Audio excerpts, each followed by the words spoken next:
to introduce our wonderful speaker. Margaret is an interview coach. She's also an award-winning blogger. She has done her master's in marketing and management. She's speaking to us all the way from the United Kingdom. She is one of LinkedIn UK's power profiles in HR. She has over 15 years of experience in recruiting across all levels, across EMEA, that is Europe, Middle East, and Africa.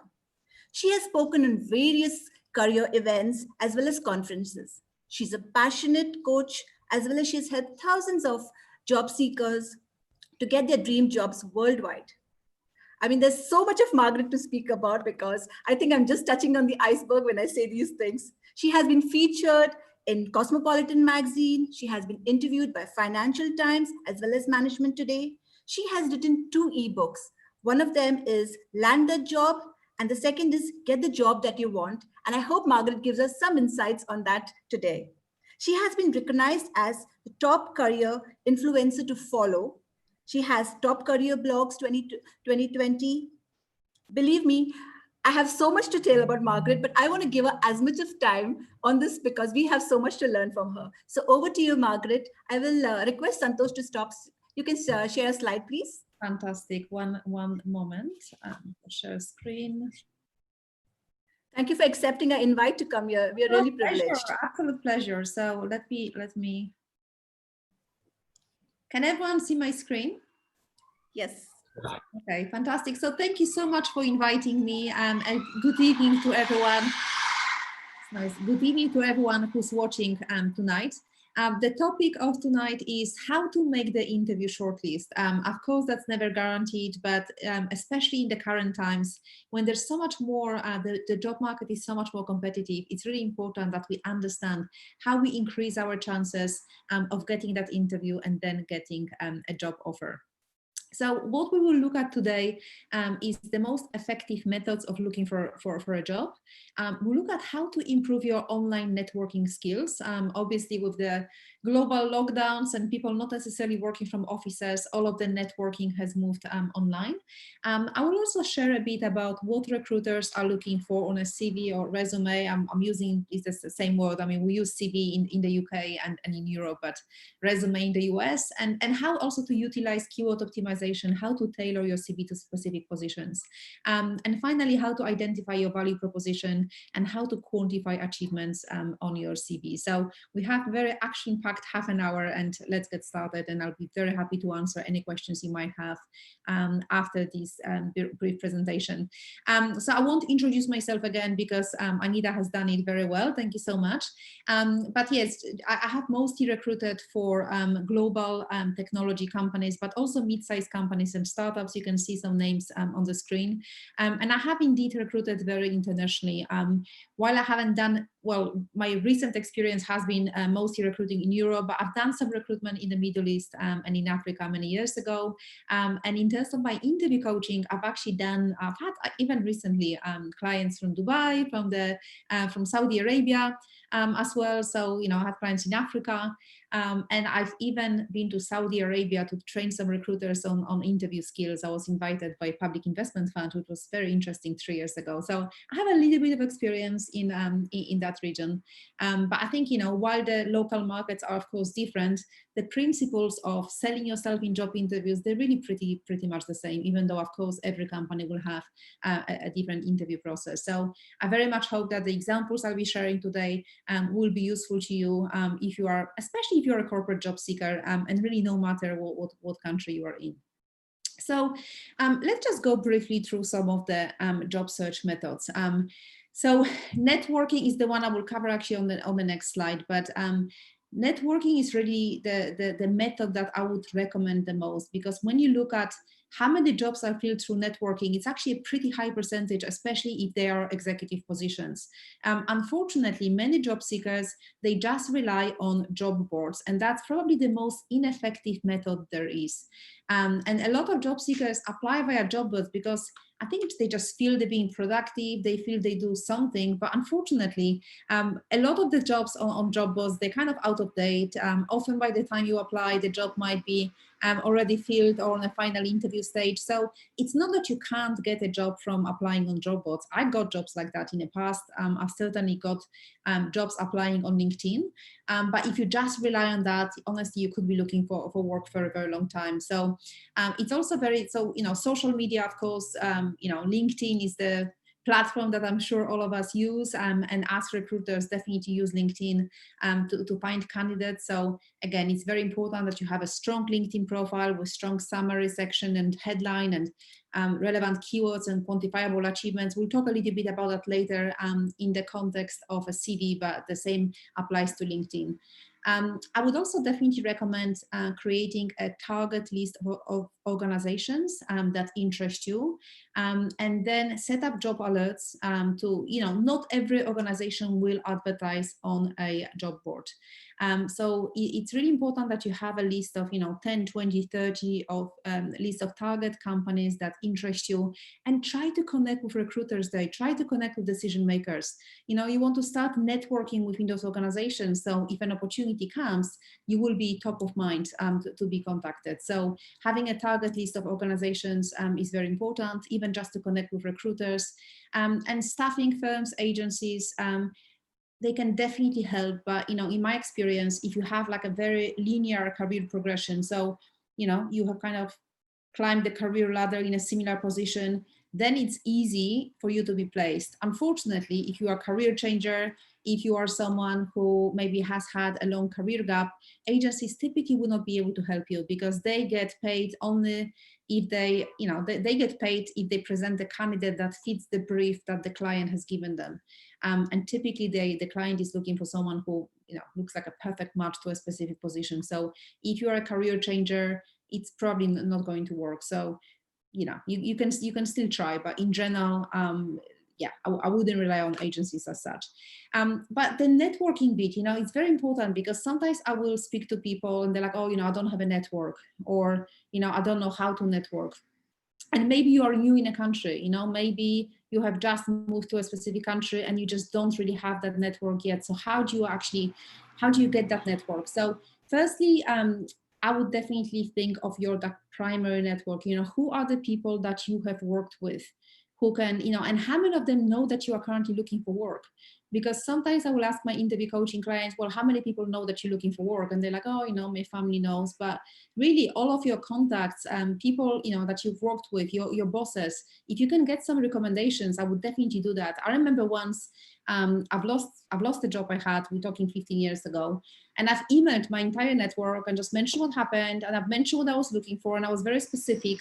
And would you believe that 4 days later, one of my previous colleagues from my previous company, she emailed me this job that she found on LinkedIn, and I actually didn't see it on LinkedIn for some reason. And that's the job I got later. I applied and I got the job. So, you just never know. But your contacts need to know what is it that you are looking for. And also, let's say you are new in a specific country, you might want to conduct some informational interviews. So most people are willing to help if you only ask in the right way. So you might want to, as I mentioned, creating a list of target companies that interest you. You might want to identify decision makers. So let's say you work as a marketing manager and you really want a job as another marketing manager. You might want to connect with your potential bosses, so say marketing directors or chief marketing officers in the companies that interest you. Do some research. I actually have I can send that link later, Anita. I have a specific template. I have this article on LinkedIn, how to increase your chances of the hiring manager coming back to you.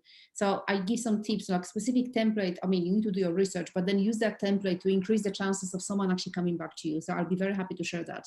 We'll definitely look forward to that. You can share it under the YouTube video. I just need to remember about that now.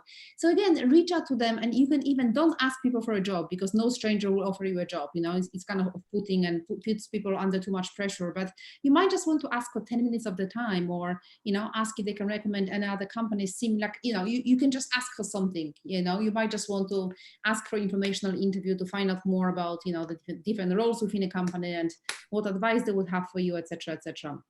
So, networking, like your best contacts in general will be insiders. So people who work for a specific company.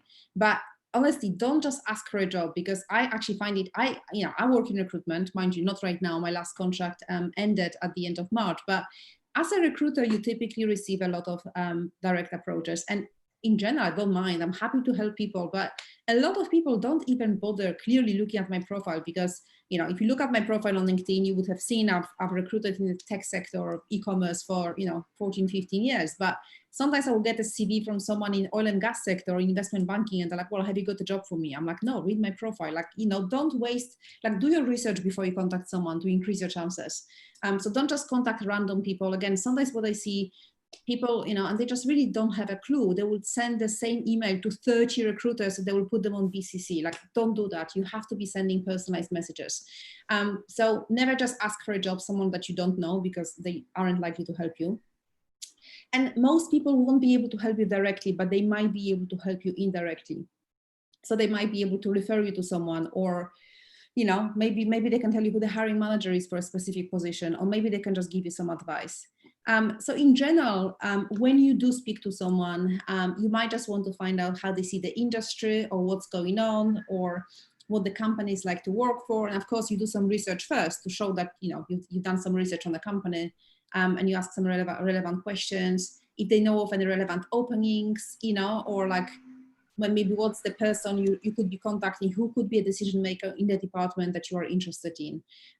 But yes, don't ask your network directly to help you find a job, especially if you don't know them, because why would they help you?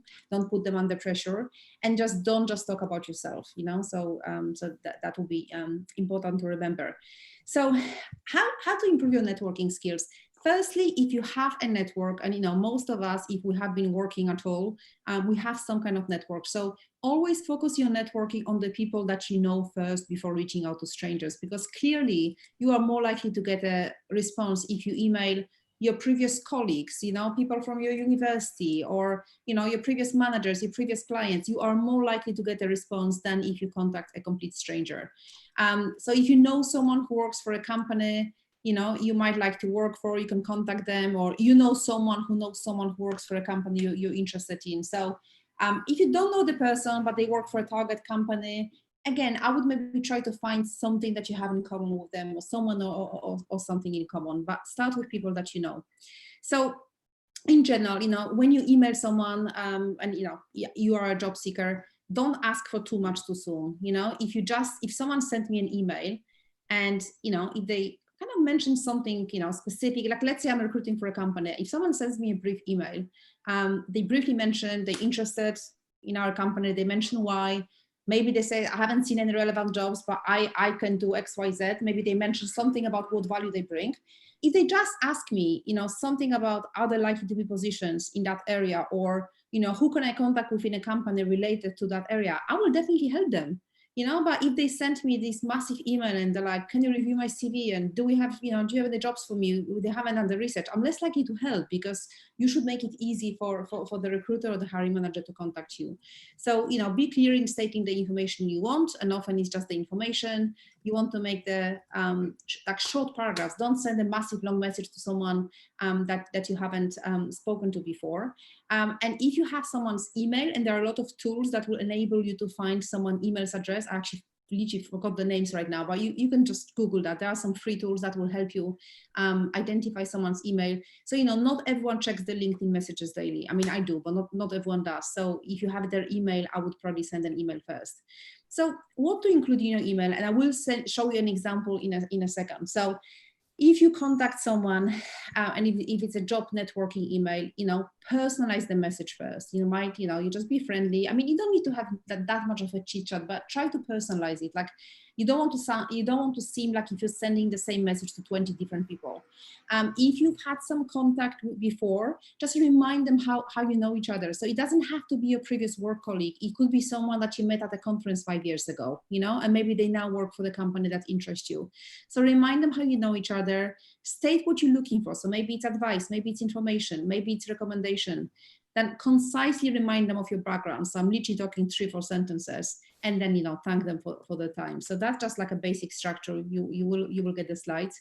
And that's just an example of a short message that you might want to send out to request an informational meeting. So I'm not going to read through all of that, but, you know, just to talk you through the structure. So you mentioned why you're reaching out, yes? So there are a few different reasons, I hope that you might be able to help.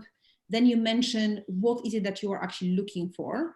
And, you know, you mentioned that you are asking for an informational meeting or, you know, informational interview. So, you know, most people will be willing to give you 15 minutes of their time if you send a strong email. Not everyone will respond, so don't take it personally, but most people will be willing to help.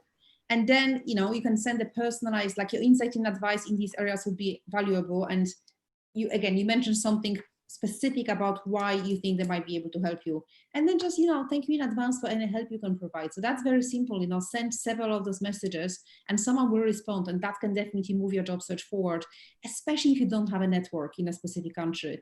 So like, let's say you have just moved to Dubai, right, from another country. You maybe don't have, well, I guess, maybe a bit silly to move during a pandemic, but still, you know, let's suppose you've just done that. You know, that's something that you can do. You can say you have, you know, 10 years of experience in XYZ, you've just moved, you're looking to expand your network, you know, you've heard of these companies, who else they can potentially recommend, or what advice can they give you? So again, not everyone will respond, but some people will.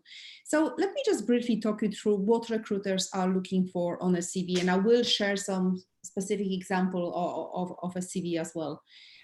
So firstly, the recruiter will be looking at your most recent position. So that's really the, well, you know, firstly, they look at your most recent position, but also like the summary section. On, I will send you, I will show you, I will actually share an example later on the screen of a format that I would recommend of a CV. So in general, it's good to have a strong summary section and skills section that you will be tailoring to a specific position. But apart from that, your most recent position, I mean, that's obviously the, typically is the most important one that recruiters will be looking at. So that's definitely the section that you should spend most of your time working on. So make sure that you have some specific tangible achievements. Many CVs are very duty oriented. So the person will mention responsible for this, you know, or duties included. But often I look at CVs, and honestly, let's say I have 20 CVs, 50 CVs, whatever, even if it's 5, I can't tell how good you are based on the CV. I mean, okay, you've been there for 5 years. I guess you are good because they wouldn't have kept you there for that long. But honestly, I often can't tell because there are just responsibilities and nothing about the quantifiable achievements. And I will show you how to quantify your achievements on the future slides. So yeah, the most recent position. Can you do the job? You know, do you have relevant achievements? Company recognition. You know, if I'm, for example, like if I'm working in the technology space and if someone say work for Amazon, you know, there are some pretty blatant associations that I can make, you know. So let's say you work for Amazon, or you probably, you know, used to working at pace, and maybe you worked on some large scale projects. Maybe you work for some well-known startup, you know, then again, you probably used to wearing many hats, etc. So if you are a recruiter working in a specific sector, there are some pretty blatant associations that you can make based on your experience. I mean, they're not always accurate, of course, but if you work for a company that maybe is not well known, or, you know, a recruiter might not have heard of that, I would actually recommend that you maybe have 1 line or 2 lines summary, you know, just yeah, of what the company is doing. Then also, like, we look at, you know, your overall experience, your story, your career progression. Is there a career progression? You know, we look at the job title. So firstly, have you progressed at all? If you've had progression within the same organization, like let's say just from sales associate to senior sales associate, you know, make it clear on your CV as well to show that progression. So it doesn't seem that you've been working 8 years in the same position. Also, do the titles make sense? You know, if you're a VP of marketing in a 5-people company, I'm not saying anyone can do that, but that's very different to being a VP of marketing in a Fortune 500 company. So that's what we're looking at. Gaps. Now, you know, it does happen that people have gaps, you know, maybe you've taken time out to have children, or you decided to set up your own business and then maybe it didn't work. Maybe you just decided it wasn't for you. I think gaps in general are fine as long as there's sufficient explanation. It would only make me wonder if there's, like, you know, a big gap and there's no explanation. So if you've had some unusual career moves, you might want to explain that in a cover letter, or if you have some longer gaps, I would probably explain it as well. Keywords are very important. So what are the keywords that come up on the job descriptions that you are interested in? And I am talking mostly about the hard skills, because most companies will be looking for someone who's, you know, good communication skills and good at working under pressure, but this is not going to make you stand out like that. You know, most job seekers would put those keywords on a CV, but what are the specific keywords on the job description? So if I'm looking for a JavaScript engineer, of course, that keyword would need to be on your CV. If you work in finance, maybe you use some specific programs. So again, that should be on your CV as well. So just make sure that when you are looking at a job description, if there's something that you've done, but it's actually not maybe on your CV for whatever reason, make sure you add it and actually use similar wording, you know? And also when you have a summary section, that's really the section that you should be tailoring, or the key core competencies section. You want the recruiter to look at your CV and know within 3 seconds of looking at your CV that you seem to have the skills that they are looking for. So then the overall organization, of course, is important. Like, do you have, you know, good spelling and good grammar? And there are a lot of great tools like Grammarly, for example, is really great. Grammarly, LY. It's a free tool and, you know, really fantastic for checking your spelling. And sometimes it's quite interesting. People will say one of the skills is great attention to detail, but then they have 2 spelling mistakes in their summary section, which doesn't create the best impression. And personal online footprint, that's not necessary, but if you have included a link to your LinkedIn profile or, you know, your GitHub, if you're an engineer, you know, I'm going to click. So just in general, you know, make sure that you haven't got any information online that maybe could be used against you, that could be negative. So, you know, we're all entitled to our personal life, but I've seen situations, I've actually seen a situation, well, I've heard of a situation when a friend of mine, she worked for another company, it's also a medium-sized tech company, but global, and they didn't hire a senior marketing person because they've done some research on him online, and basically in most of the pictures, the guy was like drinking or, you know, half-naked pictures, just didn't create the best impression. And that was like marketing and PR role. So they didn't hire him because of that, because of the pictures they found online. So you just might want to be careful with what you put online. So you have to remember. Margaret, sorry to interrupt. So the app which you mentioned was Grammarly, right? Yeah, Grammarly. Grammar, as in grammar, like a word, and then LY, Grammarly. Yeah. Yeah. Actually, there are some people in the audience who, if you could speak a little slowly, it would be really appreciated. Yes, thank you so much. Okay. So you also need to remember that employers don't buy skills, they buy solutions. So whenever you send your CV, you know, ask yourself, like, how would the employer know why, you know, how would they know that I'm good at the job? So let me just show you an example. So as you can see on the left, that's kind of typical, maybe summary to what I would see on a typical CV. So seasoned project manager who excels at identifying and solving problems. I mean, I can't tell how good you are at the job when you look at that. Yeah, so that's simply a feature. Like, you also need to add a benefit so that you have a unique selling point. So when you look at the example on the right, I mean, you don't need to have these specific numbers, but you can clearly see what value that person is bringing to the role. Yes. So you can see they're good at identifying problems. They've saved, you know, large amount of money. So it's not actually about the numbers, but you just want to make sure that you have some quantifiable achievements. So whenever you've done something that saved time, saved money, made money, maybe you've streamlined the procedure, maybe you've received fantastic press coverage, maybe you've received great feedback, maybe you've retained or attracted a certain number of customers, try to quantify that. So I will actually share some examples, but in general, if you want to create a strong CV, I will share example in a moment. You really need to understand what the company is looking for. What I find is that a lot of people, you know, they kind of have this spray and pray approach. They're so desperate to find a job, and I can understand, you know, I'm looking for another recruitment role myself, and I know it's hard because there aren't that many jobs available, and, you know, I completely understand why you might be feeling a little bit desperate and stressed about money, but you are, so what a lot of people do, they just look at the job title, they will maybe skim through the job description, and they will just send the CV without tailoring that specific CV. You know, it's actually a big mistake, because I would recommend that you send fewer applications, but you tailor them to a specific position, rather than sending loads of applications without changing your CV at all, and then you're wondering why you are not getting any response. So different titles can also mean different things in many different organizations.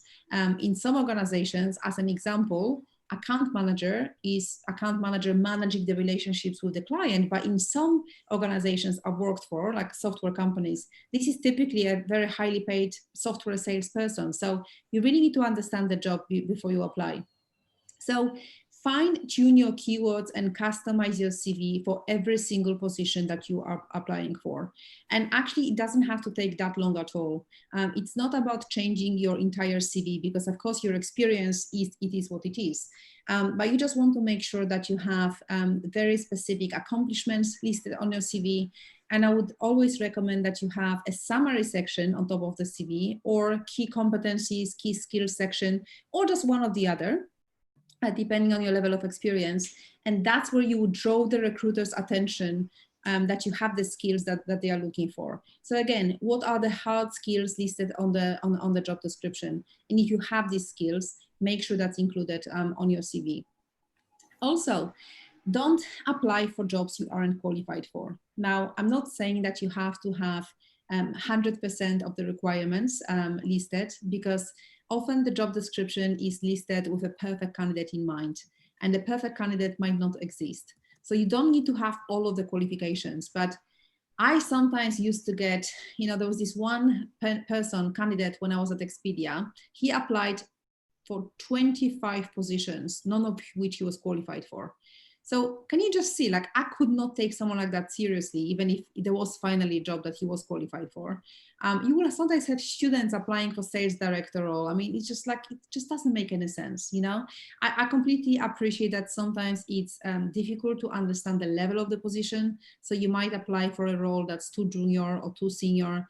That's fine, that will happen. But honestly, if you don't have the main experience, again, just to give you another example, I remember I was looking for a German speaking someone, I think some kind of marketing position, German speaker.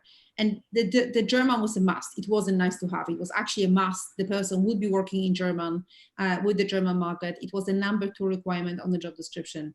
Guess what? Less than 20% of people who applied actually spoke German. So, if you do that, it's just a complete waste of your time. It's also important that you highlight your relevant accomplishments. So as I mentioned, a lot of CVs I see, they either don't have achievements at all, they just have duties, responsibilities, or the achievements are not actually quantifiable. So what I mean quantifiable, you want to have some numbers, you want to have some results that show the impact of your work. So again, I will share some examples shortly, and you want to tailor your summary to match the job description as well. So if there are any specific, words on the job description and you have that experience, make sure that it's clear to the recruiter within seconds of looking at your CV. So in terms of achievements, so I've just mentioned that it's important to highlight your achievements. So you want to quantify your experience as much as you can. So if you save time or money, you've increased sales or customer satisfaction, this will impress the interviewer. And that goes both for your CV and your LinkedIn profile. So here are some examples here. Coordinated team events at the best yet economical locations, saving expenses by 30%. Or the second example, introduce a user-friendly electronic filing system which reduced file retrieval time by 40%. Well, I guess you need to explain how it reduced by 40%, right? You can't just like make up those numbers. Or attain the title of Best Employee of 2019 by providing excellent customer service. So these are just some examples. Whatever you can say to show that you are good at the job, then I would definitely include that on the CV. So here is in general how you can work on identifying your achievements. I'm sure that many of you are aware with the STAR format or PAR format of answering competency-based questions in a job interview. So situation, task, action, result, or problem, action, result.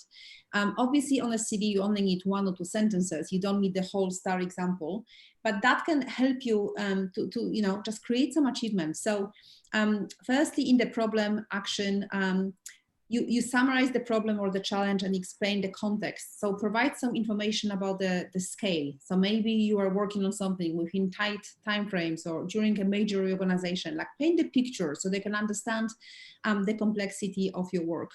Then in the action, and that actually goes for how you answer the interview questions as well.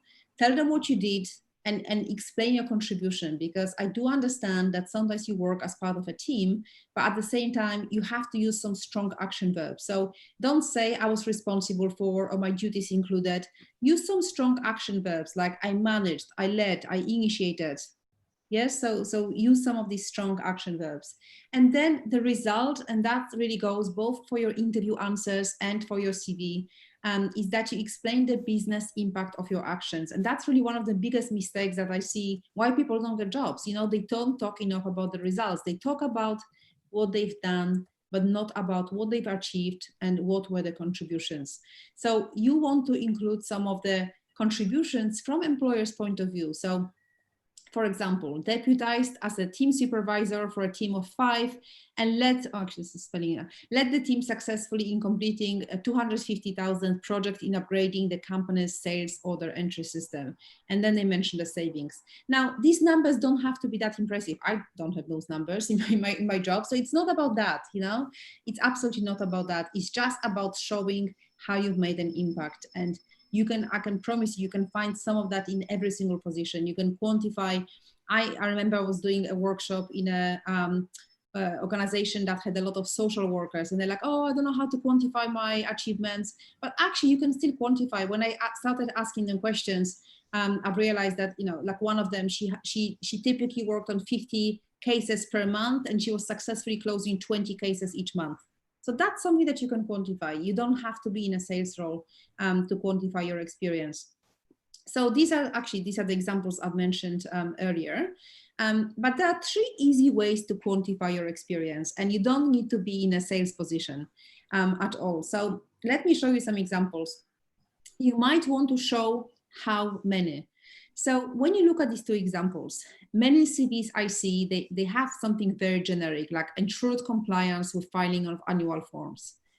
Look at the example on the right. At least you can mention 75 annual forms by 7 different company departments. I mean, that's a lot more specific, isn't it? So you can show how many of something you've done, how many clients you're managing at one time, yes? How many projects you're managing at a specific time, how many clients you've attracted or retained in a specific year. Another way you can quantify your experience is to show how much. So for example, if you are an internal auditor, your CV could say, saved company money by finding ways to cut costs. What does it mean? I mean, did you cut costs by $10 or, you know, $100 million? Absolutely. Who knows? No idea, no way of knowing, yes? Whereas the other one, you know, you've got some specific numbers. And again, it's not about these numbers. It doesn't have to be that. It could be that you've saved 10,000. You know, it could be that you have streamlined the procedure and something that used to take 4 hours a month now takes an hour a month. That's a perfectly good example. So it's not about the how big the numbers are. It's just about quantifying your experience. And you can also show how often. So even you know, pretty junior job of administrative assistant or a receptionist sounds completely different when you give it some context. So for example, instead of saying on your CV, answered phones at the front desk, you might want to say managed switchboard with 10 incoming lines, effectively receiving and routing an average of 500 calls per day. So if you are hiring for a receptionist, which one do you think you would contact? Yes, it's so much more specific. So definitely. Yeah, so that's something that's very important. And you know, finally, I wanted to show you an example of what a good, that's pretty much like, you know, what a good CV looks like. So obviously you have your name and contact details on top of the page, but then you might want to have your targeted job title. You don't have to, but I would recommend a summary section. So that's like a 3 to 4 lines, unique value statement that's keyword optimized for optimal search. So you want to focus on 2 or 3 most important items in your targeted positions where you have achievements or expertise. So you might want to mention here your knowledge of specific industries, you know, Maybe you can say, I don't know, marketing manager with 7 years of experience in the technology sector and expertise in, you know, whatever it is that you do.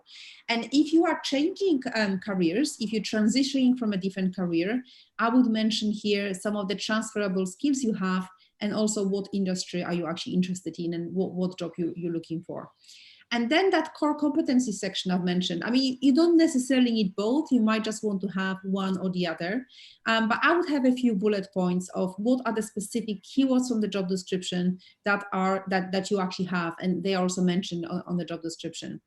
And then when you talk about your experience, I'm not saying that you can't have any, you know, responsibilities as such, but in general, you want to ask yourself, you want to try to quantify as many of your responsibilities as possible. So when you look at your tasks in your job, ask yourself, how do you know that you did a good job? You know, and that should go on your CV. Then describe what that good job looked like. Another way to write an achievement-based bullet point is to look how you saved money, made money, streamlined the process, or maybe you positively contributed to the culture. So be specific. Then if you're struggling, you know, like what did your colleagues come to you for? You know, what did they ask you about? Why was your manager or your coworkers or your clients happy with your work? You know, ask yourself these questions. What did your performance reviews say? You know, just think, like, dig deeper. What you know, really try to dig deeper as to what's your unique value. And also, like, start every bullet point with some action verbs. So don't start with responsible for, or, you know, duties included. Ideally, you want to have those action verbs. So, you know, accomplished, or managed, or led, or initiated, those kind of keywords. So I know there's quite a lot we have gone through. We have gone through already. So, you know, if you have any, I mean, feel free to connect with me. I have a lot of resources, free resources on my LinkedIn. Feel free to send me a connection on LinkedIn. I have 65 articles on LinkedIn. I will, Anita, share with you. I have some that article I've mentioned about how to increase. That's actually an article on LinkedIn. I will just share how to increase your chances of the hiring manager coming back to you. So you can use that template. I will share that link with you as well, so you can share under the video. And yeah, you know, there's loads of resources on my interview-coach.co.uk page that you can see on top of the slide. So if you have any questions, you're very welcome to email me and visit the free resources page as well. So yes, thank you so much. I think it's Margaret. an hour, but yeah, there was a lot of content to get through. Excellent content. I mean, the amount of things that you have shared today was absolutely beautiful. Something which touched my nerve a lot was, like, when you spoke about not pressurizing the recruiters on LinkedIn. That really touched my nerve, because that's something people generally do. You know, you would have random people coming and you know, connecting with you on LinkedIn and asking you, just putting their CVs and just saying, can you give me a job? And as you rightly pointed out, you should never contact people you do not know, because they will not be able to help you. And that was so beautifully, it just touched my nerve, because that was exactly what I was thinking. I do have some questions, and I would definitely like the audience to put in any questions if they have. But one thing which I would like to know from you, Margaret, is one of the things which most of the job seekers here ask is, how do you negotiate on a salary?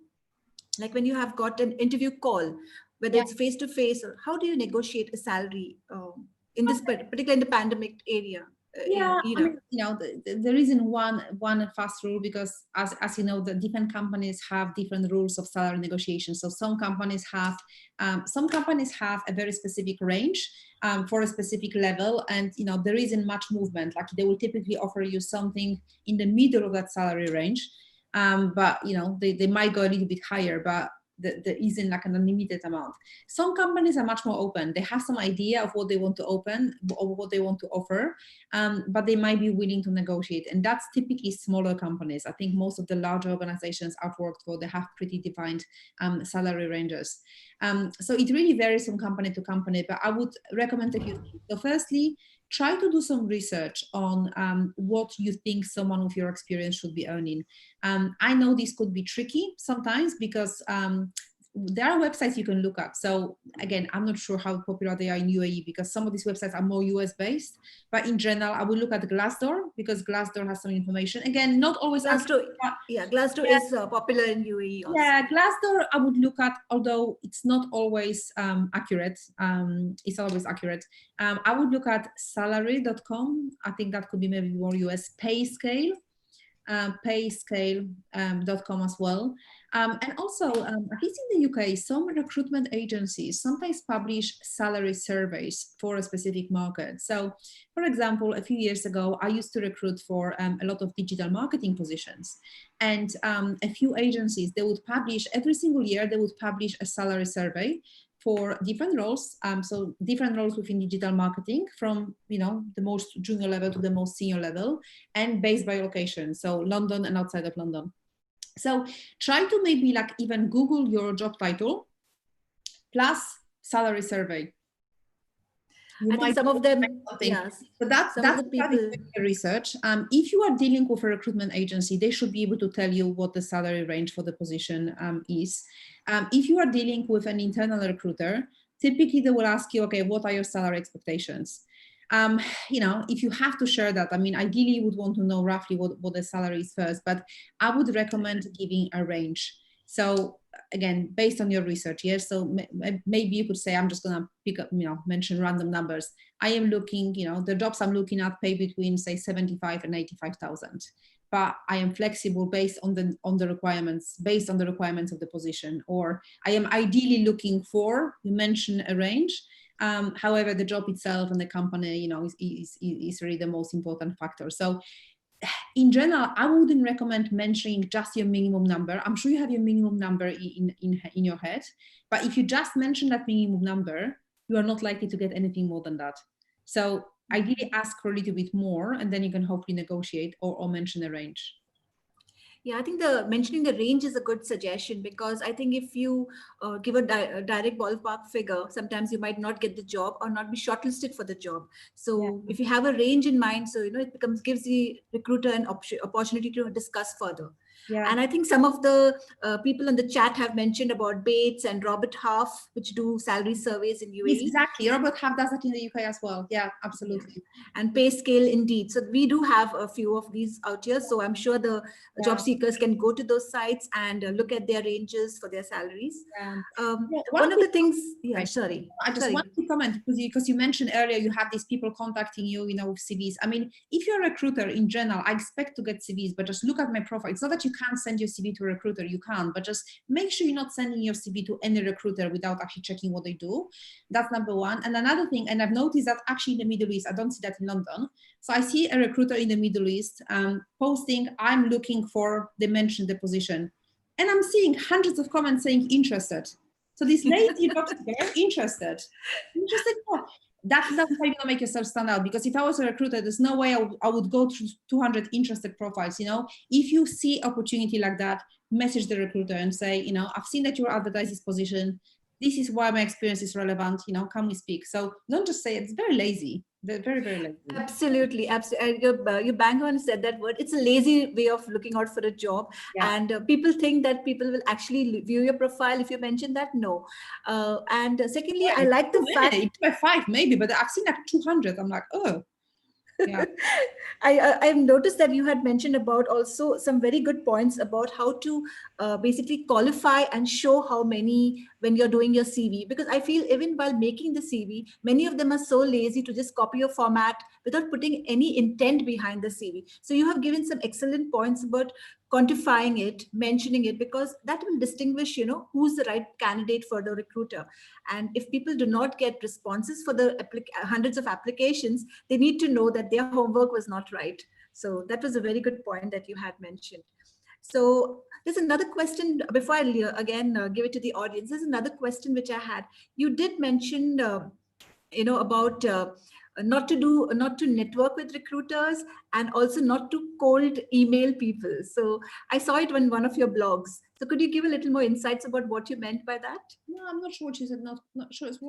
It was one of this like stop cold emailing you had mentioned about it. So is it the same as not reaching out to people you do not know? Is it in the same? I can't remember where I've said it. I'm just saying in general, like just personally your messages. I think I don't remember which article you're referring to. I mean, cold emailing someone is fine when you've done some research. But I see a lot of people who have done no research whatsoever and they send the same message to different recruiters.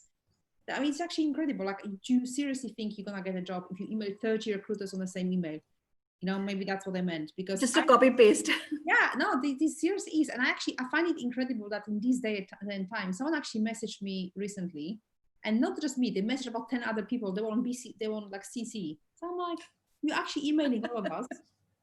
I mean, trying to save time, right? But I've never even recruited for such jobs, so I couldn't help in any case. But he's lucky, whoever the person is lucky, at least you looked at many of them would just ignore it. Yeah, no, of course. I did say to him, I'm like, listen, like this is the easiest way for your CV to put, get sent straight to the trash folder. So. And one of the things which people generally face out here is senior management, because of restructuring and because of closing down of various businesses. A lot of senior management employees have lost their job, being decades in a role.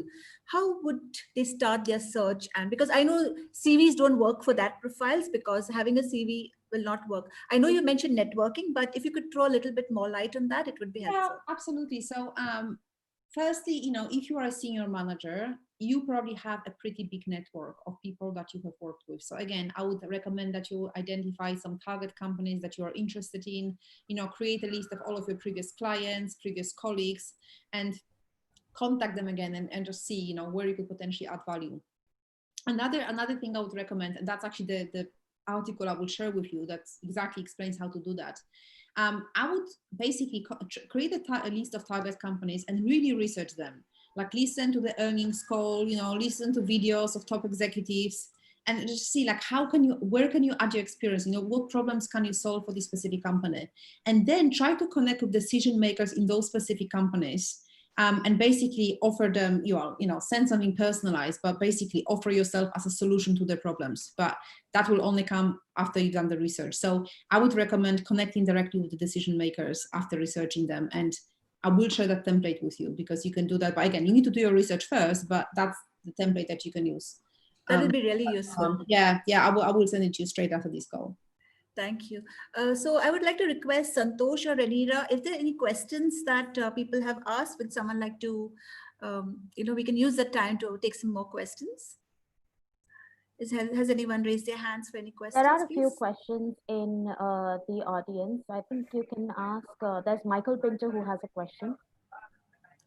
Can you unmute? 1 second, I can't see him. Michael Pinto, would you like to come on screen so that we can see you and you can ask your question, please? Yeah, I'm unmuting him. Michael, if you're there, I'm trying to unmute you. Yeah, go ahead.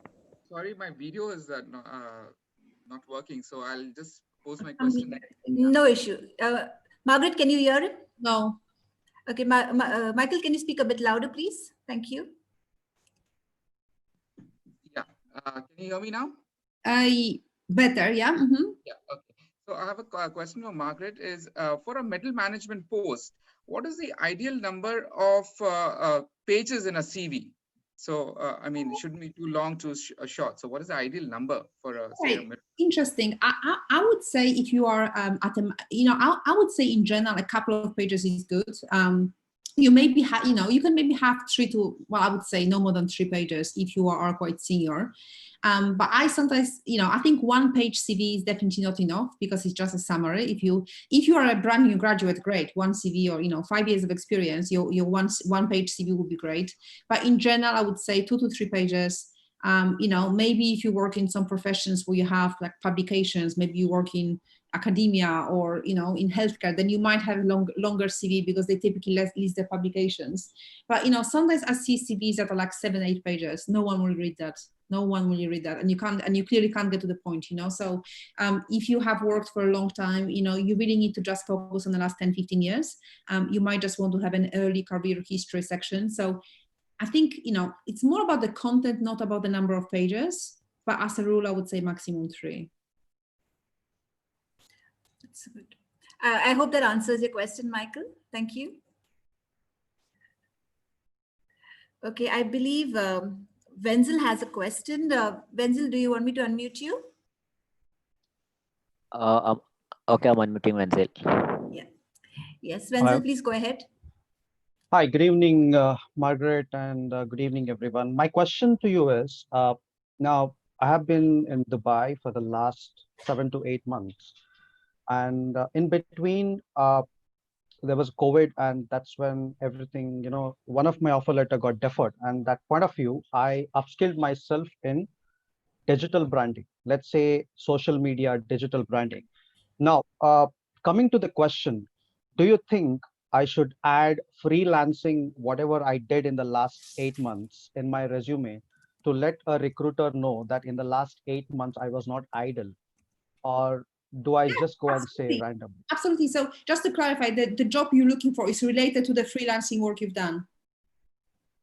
Actually, it's into a different field, but I did upskill myself in digital branding. So I was into risk management. I did try, but the problem is they are asking UAE experience, and I'm not able to get through it. Yeah. And I do this networking. I do LinkedIn networking, but somehow even if I apply for social media executive, although I do branding on LinkedIn or Instagram or Facebook, the problem here is any corporates asking for 1 or 2 years experience. So how do I cross to that?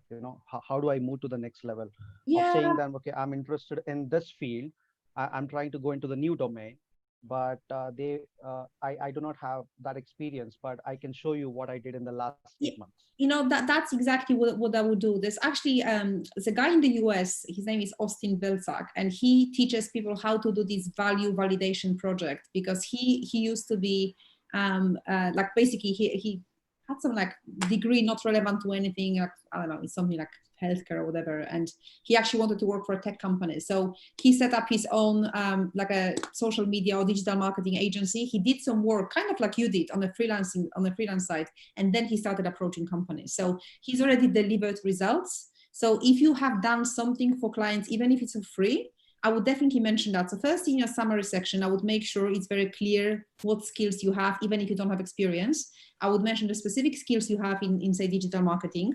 Where you've kind of upskilled, what is that you're looking for. And then absolutely the freelancing stuff, you can just mention, who you've worked for, what kind of results you've received, and make sure you've got some numbers, yes? So that's actually pretty easy to quantify in digital marketing, because maybe you've created, this page that led to, very high open rate, or, maybe you've increased rather campaign that resulted in X amount of signups or X amount of Twitter followers or whatever, so that's, in a way, it's very easy to quantify that experience. So yeah, absolutely. Even if it's unpaid experience, it's still experience. And I think it shows your drive and determination to get that into that kind of field. So I don't think it's impossible at all, but I know it's harder. It's definitely hard, especially now during the pandemic. So, but you need the results on your CV, and I think something you've done on a freelance basis could work very well for an entry level role, I guess, in that field. Thank you, Wenzel, for the question. Thank you, Margaret, for the clarity.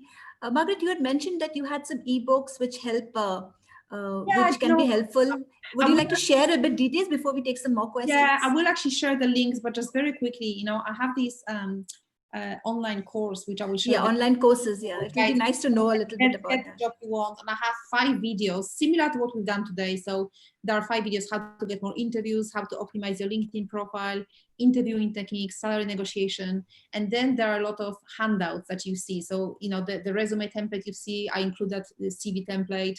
I've got salary negotiation scripts, I've got career networking templates, I've got examples of competency-based questions and answers. That's very valuable because lots of people don't know how to answer that.